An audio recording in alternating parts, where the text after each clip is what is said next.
Imaginez-vous piloter un engin à 250 km/h et viser l'équivalent d'un terrain de tennis. Bienvenue dans le monde exigeant des pilotes de Rafale embarqués à bord du porte-avions Charles de Gaulle. Depuis le début de la semaine, ils sont 6 pilotes à travailler l'axe, la pente et le miroir, ces 3 paramètres nécessaires à la réalisation d'un appontage parfait sous le regard de l'un des 6 officiers d'appontage que compte la France. Il faut beaucoup de persévérance et de capacité de concentration. Et puis il faut être prêt à se remettre en question sans arrêt, c'est-à-dire que c'est un exercice qui est tellement précis que c'est jamais acquis. Raison pour laquelle on a quelqu'un au sol, l'officier d'appontage, qui est là pour critiquer la qualité de la passe, permettre aux pilotes de s'améliorer au travers du débriefing après le vol.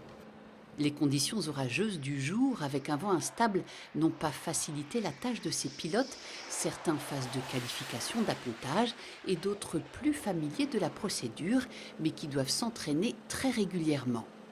Ils s'entraînent avant de retourner à bord du porte-avions.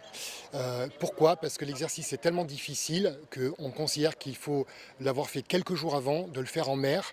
Alors ici, on le fait à terre. À terre, on a une plateforme qui est fixe. À la mer, le porte-avions avance, le porte-avions bouge, c'est un bateau, et, il tangue, il roule, même si c'est de manière modérée. Et donc, on n'a que quelques jours avant leur retour à bord du porte-avions. Et donc, c'est vraiment essentiel de le faire. Après 6 semaines de séances d'appontage simulées sur piste, réalisées aussi bien de jour comme de nuit, entre Lambiou et Landivisiau, les pilotes pourront rejoindre le porte-avions, à nouveau aptes à piloter avec prouesse et brio la quarantaine d'avions de chasse que compte le Charles de Gaulle.